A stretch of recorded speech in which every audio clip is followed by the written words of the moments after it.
गोवा में मनोहर पारीकर के बाद नए सीएम को लेकर माथापच्ची बीजेपी का दावा। 2 बजे तक नए सीएम का ऐलान 3 बजे होगा। शपथ ग्रहण लिस्ट के साथ कांग्रेस का राजभवन मार्च।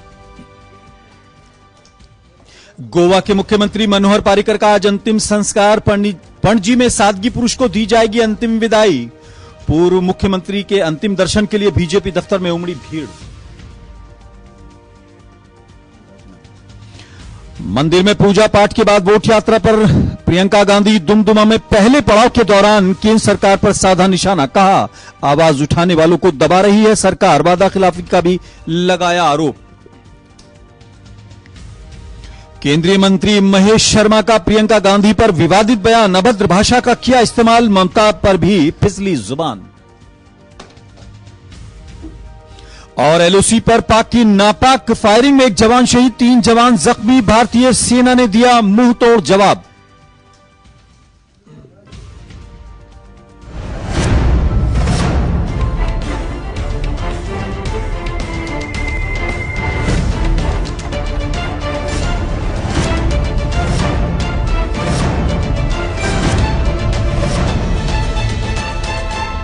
नमस्कार और 7 न्यूज में आपका स्वागत है। मैं हूं आजाद खालिद, आपका मेजबान, और लेकर हाजिर हूं 2 का पंच।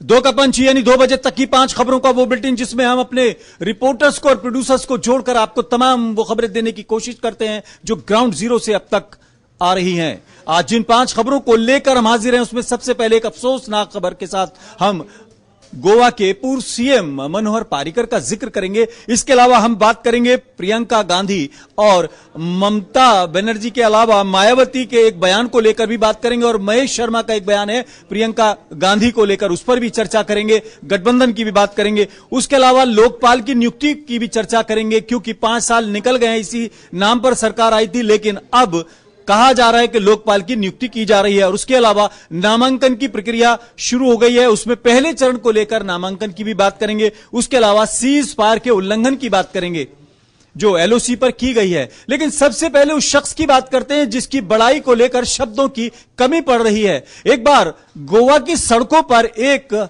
जो हाई प्रोफाइल कार से एक स्कूटर की टक्कर हुई और जो लग्जरी कार थी उसमें से एक लड़के ने उतरकर स्कूटर सवार को धमकाया और कहा कि तुम जानते नहीं हो मैं डीएसपी का बेटा हूं।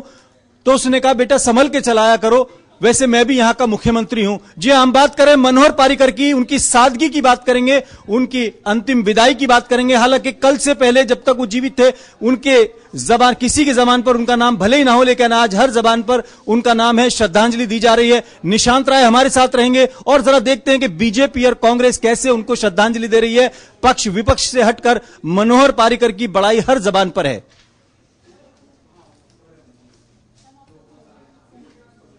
मनोहर पारीकर जी के अंतिम यात्रा में व्यस्त हैं। बड़े सज्जन पुरुष थे और उन्हें बहुत याद किया जाता है, हमेशा करेंगे। सरलता के साथ, स्वच्छता के साथ और निरंतर जनता की सेवा में करने का एक अच्छे मिसाल है वो। और जहां तक ये सारी राजनीतिक बातें, जो भी होना है संवैधानिक रूप से जो भी उचित होगा होगा। इस वक्त जो है हम उनकी अंतिम यात्रा में। मनोहर पारीकर जी की अचानक और बेवकत मौत से बहुत सदमा पहुंचा है।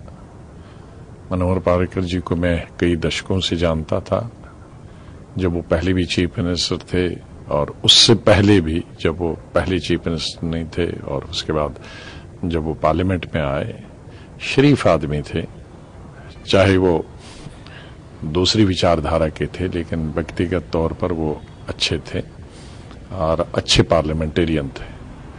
उनकी इस अचानक मौत से सभी को दुख हुआ है और मेरी पूरी सहानुभूति उनके पूरे परिवार के साथ। पारीकर साहब एक आम आदमी के नेता थे और संघ से जुड़े हुए थे और संघ की वजह से उन्होंने बीजेपी का भागदौड़ गोवा में संभाला। जहां वो 4000 लोगों की पार्टी थी, आज वो 4 लाख लोगों की पार्टी है। और ये सारा श्रेय पारीकर साहब को जाता है। उनकी सादगी, कई बार तो ऐसा होता था कि जब वो मोटरसाइकिल पे कहीं पीछे बैठ के किसी के चलते थे तो और या किसी रेस्टोरेंट में जाते थे या रात को होटल में जाते थे तो पुलिसमैन पूछते थे कि इतनी लेट तुम क्या कर रहे हो, ये नहीं मालूम कि वो गोवा के चीफ मिनिस्टर हैं। तो इस सादगी को हमें दाद देना चाहिए और मैं समझता हूं कि उनका जो दिल था वो हमेशा गोवा में ही था। निशांत, हमारे साथ नवीन कुमार भी जुड़ गए हैं, बीजेपी के नेता हैं और पत्रकार भी हैं, लेकिन पहला मैं प्रतिक्रिया आपसे इसलिए लेना चाहता हूं, आप साथ भी और आज पूरे दिन आप बीजेपी मुख्यालय में रहे हैं, क्या आपको लगा? सभी को गम है, दुख है और जो विपक्ष है वो भी अफसोस जता रहा है। देखिए, मनोहर पर्रिकर का जो व्यक्तित्व था वो असाधारण सा साधारण था।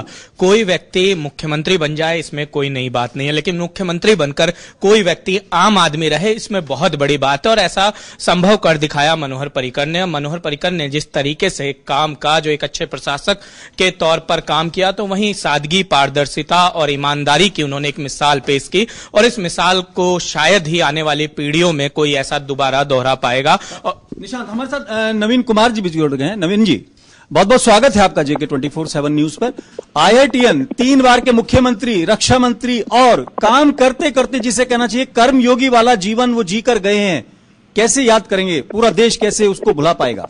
देखिए, मुझे तो लगता नहीं कि देश के अंदर कुछ जल्दी से मनोहर पर्रिकर जी को भुला पाएगा। सुशील, सादगीपूर्ण, ईमानदार राजनीति के प्रतीक रहे और मैंने उनके साथ बहुत लंबे समय तक काम किया है और कभी इस बात का एहसास बोध नहीं हुआ कि वो मुख्यमंत्री थे, वो रक्षा मंत्री थे, तब भी उसी प्रकार के थे।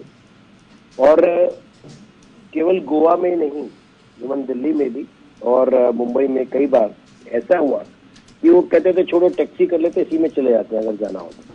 नवीन जी, एक अभी संस्मरण पे बात चल रही थी उनकी यादों के तौर पर, अगर आप बात करें सर्जिकल स्ट्राइक की, तो एक सवाल जो उनको बहुत चुभा था, जिसके बाद उन्होंने बड़ा फैसला लिया था जब नॉर्थ ईस्ट के कुछ आतंकी संगठनों के खिलाफ कार्रवाई के दौरान बाद जो है ये तमाम चीजें हुई थी और राज्यवर्धन राठौर से किसी ने पूछा कि आपके अंदर इतना दम है, जैसे यहां कार्रवाई कर रहे हैं आप पाकिस्तानी सीमा पे भी कर सकते हैं, तो कहते हैं, ऐसा कहा जाता है कि उन्होंने तभी ठान लिया था और उसके बाद उरी हमले के बाद उसे एग्जीक्यूट किया था। यानी एक सौम्य, एक शांत, एक सरल और जिसे कहना चाहिए बहुत साधारण जिंदगी जीने वाले आदमी का जो फैसला लेने की ताकत थी, वो भी एक सबूत के तौर पर देखा जा सकता है बड़े फैसले लेने के लिए। बड़े फैसले लेने में स्वाभाविक तौर पर उनका कोई सानी नहीं था, लेकिन एक महत्वपूर्ण बात यह भी थी कि उनको एक इस सवाल से ही नहीं बल्कि एक बार और भी बहुत अधिक पीड़ा हुई और तब पीड़ा इतनी हुई थी कि मैं उसका अंदाजा आपको बता नहीं सकता हूँ। जब अब ये विषय नहीं है, हालांकि जब प्रतिपक्ष के नेता अभी जाकर के उनसे मिले हालचाल जानने के लिए और जानने के बाद उनके बारे में गलत धारणा लोगों के सामने बताई कि उन्होंने ऐसे कहा राफेल के बारे में, उसके बारे में यहाँ तक उन्होंने चिट्ठी लिखकर और बाकायदा विरोध भी दर्ज करा था अपना, लिखित रूप में बयान देना पड़ा और उन्होंने कहा कि अगर आज मैं कैंसर से पीड़ित नहीं होता तो देश के मंच पर जाकर के मैं ऐसे लोगों को एक्सपोज करता। वो जिस प्रकार से धीरे धीरे बात कर रहे थे उनको बहुत पीड़ा हुई और मैं समझता हूँ कि कोई बीमार आदमी को। नवीन जी, एक लास्ट रिएक्शन में लेना चाहूंगा, जो पेनक्रियाज का जो प्रॉब्लम है, खासतौर से कैंसर है, उसमें एक तरह से लिमिट डॉक्टर्स बता देते हैं, कह देते हैं कि इलाज नहीं है, सिर्फ आप संभवतः इतने दिन रह सकते हैं, हर रोज एक दिन घट रहा है, लेकिन हौसला उनका कहीं घटा नहीं था। पेनक्रियाज में कैंसर के बाद बचने की संभावना ना के बराबर है और अभी तक मुझे कोई ऐसा केस नजर नहीं आया जो पेनक्रियाज में डायग्नोज होने के बाद वो बच पाया हो। लेकिन मनोहर पर्रिकर उस कैंसर में जिसका समय निश्चित हो जीने का एक बता जाए अंदाजा बता दिया जाए, उसके बाद आखिरी समय तक कर्म योगी कार्य करते करते जो समाज के लिए काम करते करते जो गए हैं, ये एक स्वयंसेवक की पहचान है। यही एक जो है राष्ट्रीय स्वयंसेवक व्यक्ति को गढ़ता है और गुणता है जी। एक IITN और बड़ा व्यक्तित्व बीच से हमारे चला गया है। बहुत बहुत शुक्रिया नवीन कुमार जी आपका। हमारे साथ निशांत राय जुड़े हुए। निशांत, अगर बात करें, मैं 2 संस्मरण अभी हम बात कर रहे थे, नवीन जी से भी हमने चर्चा की कि जब मालूम है, अभी मेरा एक बहुत नजदीकी रिलेटिव इसी प्रॉब्लम से, आपको सबको मालूम होगा, तो यहाँ दिल्ली में वो एक्सपायर हुआ। ये पता होता है कि पेनक्रियाज में उसको जीना नहीं है, उसको एक लिमिट है। और मनोहर पर्रिकर जी की भी हालत आपको सबको मालूम है, लेकिन उनके हौसले में, उनके काम करने की क्षमता में और फैसले लेने की ताकत में कहीं कमी नहीं आई। उसके अलावा उनकी जो सरलता थी वो ये थी कि एक बार मैंने जैसा सब पहला जिक्र करा कि कोई DSP का बेटा उनको कहने लगा, तू जानता नहीं मैं DSP का बेटा हूं। बोले आराम से चलाया करो बेटा, आपकी भी लाइफ है और वैसे मैं भी मुख्यमंत्री हूं यहाँ का। तो ये ऐसे व्यक्तित्व का आदमी, वो बड़े फैसले लेने में भी कहीं ना कहीं, तो आज की नस्ल को उनको भुलाने के बजाय उसको अनुकरण करने की ज्यादा जरूरत है। बिल्कुल, आज मनोहर पर्रिकर का अगर जीवन देखा जाए तो सामाजिक, राजनीतिक और व्यक्तिगत जीवन में अगर उनको आदर्श मानकर काम किया जाए तो कुछ भी गलत नहीं होगा। कि एक मुख्यमंत्री जिसकी पार्टी की जो आइडियोलॉजिकल एक बड़ी समस्या रही है कि वो कट्टर हिंदुत्व पर राजनीति करती आई थी, और जिस दौर में मनोहर पर्रिकर आए थे उस दौर में कुछ ज्यादा ही था, लेकिन उसके बावजूद भी उन्होंने किस तरीके से सॉफ्ट हिंदुत्व की राजनीति की।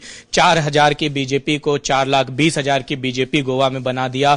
इसके अलावा बीजेपी को 4 बार सत्ता में लाए। 21 जो उनके विधायक आए थे 2012 में चुन के, उसमें ज्यादातर अल्पसंख्यक समुदाय से थी। 27% क्रिश्चियन वाले प्रदेश के गोवा में बीजेपी सबसे पहली पसंद बनी थी। तो इन तमाम चीजों के पीछे एक बड़ी वजह थी, वो थे मनोहर पर्रिकर। और मनोहर पर्रिकर का जो जीवन रहा है वो बेहद ही सरल रहा है। और अगर हम अपने सामाजिक जीवन में इसको फॉलो करें, खासकर जो नए युवा राजनीति में आते हैं, जिनके लिए राजनीति केवल और केवल एक तरह से बिजनेस है, उनको ये समझ होनी चाहिए कि राजनीति से जनसेवा कैसे की जा सकती है। वो एक बार मनोहर पर्रिकर को पढ़ें, समझे और जाने।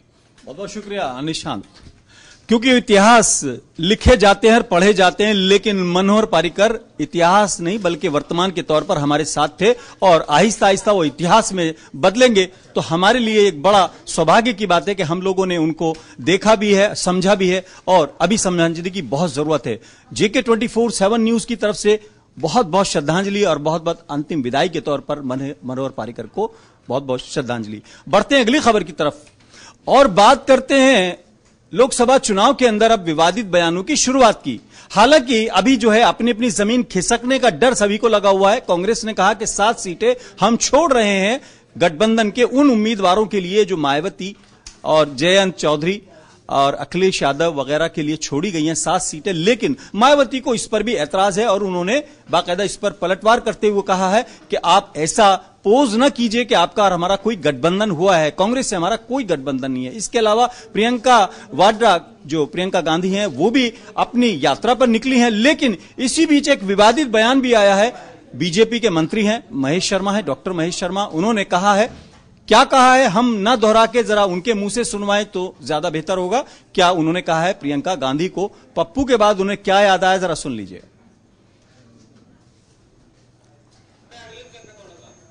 महेश शर्मा है, विवादित बयान उन्होंने दिया है। हालांकि अभी पिछले दिनों उनका एक और बयान वायरल हो रहा था, चर्चा में था, भगवान को लेकर शायद उन्होंने कुछ कहा था। लेकिन वो चूंकि भगवान सभी के हैं, लेकिन ये पार्टी जो है कांग्रेस इनके लिए विपक्ष है और उनके नेता को इन्होंने कहा तो वो शायद अभी चर्चा का विषय बना हुआ है। राहुल गांधी के बाद अब उन्होंने प्रियंका गांधी का एक टिप्पणी की है, जरा सुन लीजिए आप भी। ममता बनर्जी आके यहाँ कथक नाच करने लगे तो कौन सुन रहा उनकी? बंसी बजाने लगे तो कौन सुन रहा उनकी?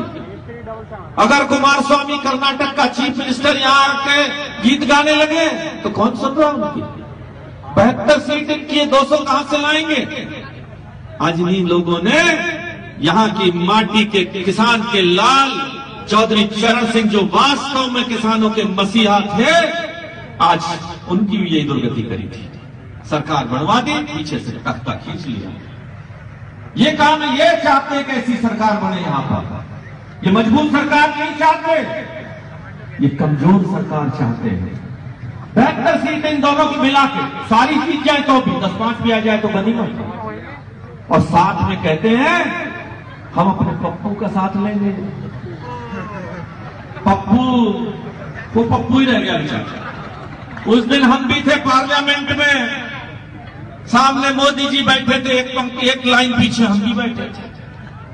क्या अखबारी साहब, मैं भी पीछे बैठा घायल हो गया। अब वो पप्पू कहता है मैं प्रधानमंत्री बनूंगा, तो मायावती, अखिलेश यादव, पप्पू और पप्पू की पप्पी भी आ गई है। वो प्रियंका क्या पहले हमारे देश की बेटी नहीं थी क्या? क्या कांग्रेस की बेटी नहीं, अब सोनिया परिवार की बेटी नहीं थी क्या? हमारे साथ दिग्विजय मिश्र जुड़ गए हैं लखनऊ से, हमारे संवाददाता। दिग्विजय, वो एक तरफ कह रहे हैं कि क्या वो पहले बेटी नहीं थी, अब भी बेटी है, और एक तरफ कह रहे हैं कि पप्पू की पप्पी है। क्या ये किस तरह की राजनीति का माहौल बनता जा रहा है यूपी के अंदर? आजाद जी, ये सिर्फ और सिर्फ अमर्यादित भाषाएं हैं, क्योंकि ये महापर्व आ रहा है। महापर्व में लोग अपनों को अपना तो दिखाने की कोशिश कर रहे हैं कि हम आपके हैं, वो पप्पू है, वो पप्पी है, वो बेटी नहीं थी। क्या ये भूल गए इस भाषा को? कभी नरेंद्र मोदी ने भी कहा था कि माँ गंगा ने मुझे बुलाया है और मैं आया हूँ। तो अगर वो माँ को गंगा कह करके और अपने को बेटा बता करके अगर लोगों को बता सकते हैं, तो अगर वो अपने आप को देश की बेटी कह रही हैं, तो इसमें क्या गलत है और क्यों इसपे अमर्यादित भाषाओं दिग्विजय, जिस तरह से चीजें हो रही हैं और खासतौर से गठबंधन की बात करें, महागठबंधन की बात करें, जो लोग कह रहे थे कि हम बीजेपी को रोकेंगे लेकिन वो खुद बिखरे हुए हैं, अब हालात ये हो गए कि अगर कांग्रेस ने कहा कि हम 60 सीटें छोड़ रहे हैं तो मायावती को उस पर भी ऐतराज है। और अगर बात करें तो सिलेक्शन की बात करें, पप्पू और पप्पी तक हो गए हैं, उसके अलावा वो कह रहे हैं कि आप बबर शेर चुनिए। तो अब क्या लग रहा है कि इस बार भी कुछ इस तरह का माहौल होगा कि लोगों को समझ में नहीं आएगा, जैसे पिछली बार कब्रिस्तान, गधा और ये तमाम चीजें हुई थी, क्या लग रहा है वही शमशान वाला माहौल बनता जा रहा है? नहीं खालिद जी, इस बार जो जनता है वो बहुत ही समझदार है और बहुत उत्साहित है। और लेकिन दिग्विजय, मैं एक सेकंड और रोकना चाहूंगा, उत्साहित भी हो, समझदार भी हो, लेकिन उसके पास एक ही सेकंड का टाइम है जब उसे बटन दबाना, एक दिन का टाइम है, 5 साल उसे पीछे रहना है। 2 चरण का चुनाव है, एक चरण वो जब नेता वोट मांगने के लिए वोटर के चरण में जाएगा और उसके बाद दूसरा चरण वो जब वोटर वोट दे चुकेगा, 5 साल तक अपने नेता के पीछे घूमेगा। जी निश्चित रूप से आजाद जी, जिस तरीके से हम लोग मार्केट में हैं, हम लोग फील्ड में जाकर के लोगों से बात कर रहे हैं, लोगों में उस बात का उत्साह है, लोग ये बताने से कतरा रहे हैं कि वो किसके साथ है, लेकिन लोग सिर्फ और सिर्फ विकास का चेहरा देख रहे हैं। लोगों को इससे कोई फर्क नहीं पड़ता कि कौन पप्पू है, कौन पप्पी है, कौन माँ गंगा किसने किसको बुलाया है, कौन देश की बेटी है और कौन इंदिरा गांधी की छवि है। लेकिन लोग ये देखना चाहते हैं कि हमारे आपके आंसुओं में दर्द में कौन खड़ा है, किसने रोजगार की बात की, किसने मार्केट में ये बताया कि आज भी हमारा जो प्रदेश है या हमारा देश है वो सर्वप्रथम होना चाहिए, देश हित की बात किसने की। लोगों को इससे कोई फर्क नहीं पड़ता कि आप उनके दर्द में आते हैं कि नहीं, लोगों को इससे फर्क पड़ता है कि आप उनके दर्द को मिटाने की कोशिश करते हैं। दिग्विजय, आप बने रहे हमारे साथ दुजेंद्र त्रिपाठी जी जुड़ गए हैं कांग्रेस की तरफ से, जरा उनसे भी रिएक्शन ले लेते हैं। दुजेंद्र जी, 2 चीजें सामने हैं, आपसे मायावती को इतना परहेज है कि अगर आपने 7 सीटें छोड़ी हैं तो वो भी वो एक्सेप्ट नहीं कर रही है, लेकिन दूसरी तरफ पप्पू की पप्पी भी सामने आ गई है, ये बीजेपी की तरफ से एक बयान आया है, क्या लगता है आपको? देखिए, बीजेपी इतनी जल्दी बौखला जाएगी इसका हम लोगों को अभी भान नहीं था। ये जरूर था कि उनकी बौखलाहट जरूर सामने आएगी, उनका संस्कार सामने आएगा। और आज जिस तरह से बीजेपी के किसी नेता ने अगर जिन भाषा का प्रयोग किया है, ये उनका संस्कार है और जो संस्कार दिखाई देता है। सवाल ये है कि किस बौखलाहट किस बात का है, प्रियंका जी के यात्रा से मिल रहे जन समर्थन से, या जो गंगा को लेकर के, जो सफाई को लेकर के जो सच सामने आने वाला है। तो वो मन की बात करते हैं, हम लोगों के मन की बात सुनते हैं, कांग्रेस पार्टी, प्रियंका जी, राहुल जी लोगों के मन की बात सुनते हैं और उसको देखते हैं कि हम कैसे दूर कर सकते हैं। लेकिन मायावती का परहेज क्यों है, वो आपसे इतना परहेज क्यों कर रही है, जबकि आप तो कह रहे थे कि हमारा जो संस्कार था, हमारा का राजनीतिक जो कल्चर है, हमने उसके तहत जो चीजें की हैं, हमने किसी के ऊपर कोई एहसान नहीं किया है। अब मायावती जी क्या कहती हैं, ये उनकी अपनी बात है, वो क्या सोचती हैं, उनको पूरी छूट है, वो जिस तरह से अपने पार्टी को चाहें, वो अपने पार्टी के लीडर हैं, हम उनकी बातों को बहुत शुक्रिया आपका। और दिग्विजय, लास्ट कमेंट एक मैं लेना चाहूंगा, अब यूपी में खासतौर से कहा जाता है कि दिल्ली का रास्ता यूपी से होकर गुजरता है, तो यूपी की राजनीति तो गरमाने लगी है। जी निश्चित रूप से आजाद जी, जिस तरीके से उत्तर प्रदेश की राजनीति गरमा रही है, कहीं न कहीं इस बात की ओर संकेत कर रही है कि आने वाला समय भले ही अभी थोड़ा दूर है लेकिन बहुत सुखद होगा, क्योंकि जिस तरीके से ये अमर्यादित भाषाओं का इस्तेमाल हो रहा है पार्टियों द्वारा या राजनेताओं द्वारा, ये खुद अपने ओर विराम चिन्ह लगाते हुए दिख रहे हैं। यानी जनता इसको सबको नोट कर रही है। आप भी नजर बनाए रखे हैं, बहुत बहुत शुक्रिया आपका भी, आप नजर बनाए रखें, जो जनता नोट कर रही है उसका रिजल्ट सामने आएगा। बढ़ते हैं अगली खबर की तरफ और बात करते हैं उस लोकपाल की जिसके नाम पर भ्रष्टाचार को रोकने की बात की गई थी, 2014 में सरकार को उखाड़ने की बात की गई थी और जिसके नाम पर सरकार बनाने की बात की गई थी। इस सरकार का कार्यकाल पूरा हो गया है, लेकिन अब 7 मार्च को सुप्रीम कोर्ट की फटकार के बाद, बल्कि डांट के बाद, एक तरह से अब कहा जा रहा है कि सरकार ने घोषणा कर दी है, बल्कि तैयारी कर ली है, जिसे कहना चाहिए वो पूरी कर ली है। नवदीप छाबड़ा हमारे साथ रहेंगे, इस पूरे मामले पर जानकारी हम उनसे लेंगे और तरुण शर्मा भी हमारे साथ रहेंगे। लेकिन सबसे बड़ी बात यही है कि क्या इसको मास्टर स्ट्रोक माना जाए। बिल्कुल आखिरी समय में जिस तरह से पीएम मोदी ने अपनी अध्यक्षता वाली कमेटी के अंदर इसका फैसला लिया है कि पीसी घोष जो है उनको एक तरह से नॉमिनेट किया जाएगा, उनको चुना जाएगा, क्योंकि उनका कार्यकाल भी एक तरह से देखा जाए बड़ा शानदार रहा है। उनका ट्रैक रिकॉर्ड, बड़े बड़े फैसले लेने के लिए मशहूर कहे जाते हैं पिनाकी चंद्र घोष जो हैं, और कई ऐसे मामले हैं जिसको लेकर उनका नाम चर्चाओं में भी रहा है और बोल्ड सख्त डिसीजन लेने के नाम पर शायद हमारे साथ नवदीप छाबड़ा नहीं है, लेकिन हम खालिद हसन से उनसे बात करेंगे। खालिद हसन, बड़े नाम बड़े फैसले लेने के लिए गिना जाता है अगर देखा जाए, और लोकपाल को लेकर बड़ी चर्चाएं थी, उम्मीदें थी, लेकिन पूरा कार्यकाल निकल गया, अब ऐलान करने की बात की जा रही है। बिल्कुल, लास्ट में जाते जाते एक तरह से अभी जाते जाते तो चुनाव के बाद पता चलेगा, लेकिन इस सरकार का जो समय खत्म हो रहा है उसके बाद से लोकपाल को लेकर जो चर्चाएं हैं, अगर शायद ये पहले अगर इसको नियुक्त किया गया होता या फिर नियुक्त करने का ऐलान होता, और या इसी तरह से जिस तरह से भी गतिविधियां चल रही हैं कि किसी को लोकपाल बनाया जाएगा, अगर ये पहले हुआ होता तो शायद बहुत सी चीजें जो है वो सामने आती। क्योंकि अगर एक लोकपाल की नियुक्ति होती है तो एक चौकीदार से लेकर और पीएम तक के मामलों को वो देख सकता है और वहां पे लोग अपनी शिकायत दर्ज कराते हैं। यानी घोषित चौकीदार से लेकर असली चौकीदार तक इसमें सब लपेटे में आएंगे, कह सकते हैं। लेकिन अगर पहले हुआ होता तो अभी तक बहुत सी चीजें बाहर आती। जैसे आपने देखा होगा कि 2005 में जिस तरह से आरटीआई का कानून कांग्रेस ने लाया था, उसके बाद से बहुत सारी चीजें सामने आई थी। इसके बाद 2011-12 में लोकपाल को लेकर आंदोलन भी हुआ, अन्ना इसके पुरोधा भी रहे, केजरीवाल भी रहे, और केजरीवाल निकल के उसके बाद से उन्होंने बस एक लास्ट रिएक्शन में लेना चाहूंगा। अन्ना ने अभी बीच में आंदोलन करने की बात की थी, जिसके बाद इस पर समझौता करने की बात हुई और कहा गया कि बहुत जल्दी घोषणा हो जाएगी, और फिर उसके बाद एक संस्था ने बाकायदा सुप्रीम कोर्ट में याचिका डाली, जिसके बाद 7 मार्च को सुनवाई हुई और बाकायदा इसके डिले करने पर सुप्रीम कोर्ट ने सरकार को आड़े हाथों लिया। उसके बाद हुआ, तो इसका क्रेडिट सरकार को जाएगा, मजबूरी को जाएगा, या कोर्ट के फैसले और अन्ना के दबाव को दिया जाएगा? देखिए, एक तरह से अगर सरकार को जाना होता तो ये बहुत पहले चला जाता।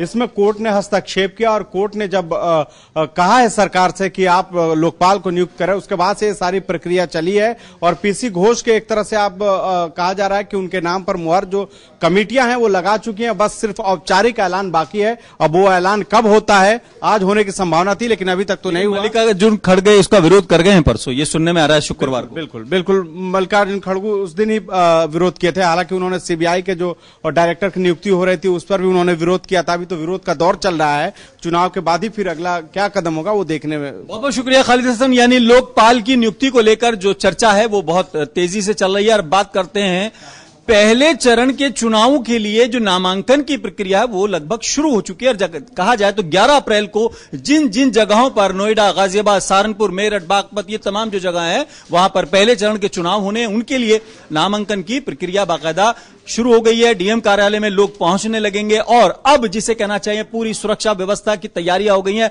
हमारे साथ प्रणय शर्मा रहेंगे, हमारे संवाददाता रहेंगे, उनसे पूछते हैं कि आखिर प्रशासन ने क्या तैयारियां की हैं, क्योंकि अब सीधे तौर पर चुनाव आयोग के अंडर में है और सरकार जो है वो आचार संहिता लग चुकी है और जिसे कहना चाहिए जवाबदेही के तौर पर अगर देखें सीधे डीएम की है, क्योंकि वो चुनाव आयोग के नीचे काम कर रहा है। प्रणय, क्या तैयारियां हैं इस पहले चरण के नामांकन को लेकर? देखिए, तैयारियों में पूरी तरह से अगर बात हम कांग्रेस पार्टी की करें तो वो जुट गई है, क्योंकि कांग्रेस पार्टी अब तक अपने 4 सूची वो निकाल चुकी है। और अगर बाकी राजनीतिक दलों की बात करें तो उसमें सबसे ज्यादा अगर नाम किसी पार्टी ने जारी किए हैं तो वो कांग्रेस की तरफ से है। तो फिलहाल नामांकन की प्रक्रिया है वो शुरू हो गई है, क्योंकि एक लंबा प्रोसेस है जो वो चलता रहेगा, तो उसमें अभी काफी समय बाकी है। धीरे धीरे पहले चरण के लिए सारे नाम सामने आ जाएंगे। तो क्योंकि नामांकन की लेकिन प्रणय, जिस तरह से हम अभी बात कर रहे थे, आचार संहिता लगी हुई है, डीएम जो है हर जिले के वो अब सीधे चुनाव आयोग को रिपोर्ट करेंगे, उनके रिप्रेजेंटेटिव के तौर पर काम करेंगे और वहां पर क्या तैयारी, जिस तरह कहा जा रहा है पूरी प्रक्रिया की रिकॉर्डिंग होगी, सीसी कैमराज जो है वो रिकॉर्डिंग करेंगे और तमाम चीजें, और पुलिस बल की भी एक तरह से वो रहेगी। क्योंकि जैसा कि आपको याद होगा, पहले जब नॉमिनेशन होता था तो बाकायदा एक शक्ति प्रदर्शन होता था। हमने 30-30, 40-40 बसें देखी है, सैकड़ों गाड़ियों का काफिला हमने देखा है। तो अब वो शायद नहीं रहा है, लेकिन अभी भी मुस्तैदी तो बरकरार रहेगी ना प्रशासन की? बिल्कुल, देखिए, मुस्तैदी पूरी तरह से बरकरार रहेगी। आपने ठीक कहा कि पहले पूरी एक ताकत, एक लाभ लश्कर के साथ जो भी उम्मीदवार होता था वो नामांकन भरने के लिए आता था, लेकिन अब वो पूरी तरह से जो चीजें हैं वो खत्म हो चुकी हैं। अब बेहद कम लोगों के साथ नामांकन प्रक्रिया संपन्न होती है, लेकिन उसके बावजूद की कागज पूरे हैं, किसी प्रकार की कोई उसमें भूल ना हो। बहुत बहुत शुक्रिया। आपने समय का अभाव है, मैं थोड़ा सा चर्चा कर रहा था, पहले कहा जाता कि पर्चा भरने जा रहे हैं, ये तो सब पर्चियां थी, एक दूसरे को नीचा दिखाने के लिए लोग ऐसे अल्फाज का इस्तेमाल करते थे। आप नजर बनाए रखें। बढ़ते हैं अगली खबर की तरफ और चलते हैं आपको जम्मू कश्मीर लेकर। अशफाक गौर हमारे साथ रहेंगे, हमारे एग्जीक्यूटिव एडिटर हैं। राजौरी में सीज फायर का उल्लंघन हुआ है, लगातार इतनी सजा देने के बावजूद, एयर स्ट्राइक करने के बावजूद, बेनकाब करने के बावजूद, ये तो बाज नहीं आ रहा। देखिए, आपकी बात सही है कि पिछले साल और इस साल के आंकड़े को जब हम देखते हैं और ज्वाइंट करके देखते हैं तो सीज फायर वायलेशन हर दिन ज़्यादा हुआ है। और स्पेशली अगर पुलवामा हमले के की बात की हम बात करें, जब दोनों फौजें आमने सामने थी, उसके बाद हर दूसरे तीसरे दिन ये पूरा सेक्टर जो है, सुंदरबनी, राजौरी, पुंछ का जो एरिया है या लाइन ऑफ कंट्रोल के साथ इंटरनेशनल बॉर्डर जो है, वहाँ पर इस तरीके के अटेम्प्ट्स हुए हैं। और ताज़ा अटेम्प्ट जो है जिसमें आर्मी का जवान जो है वो मारा गया है। और इसके बारे में भी जो अभी हमारे पास खबर आ रही है वो यही है कि मोंगा पंजाब का ये रहने वाला था और सीज फायर के दौरान ये मारा गया। इससे पहले हमने देखा कि स्नैपर का यूज़ किया गया, टारगेट ओरिएंटेड फायर किया गया, पोर्टर्स पर फायरिंग की गई।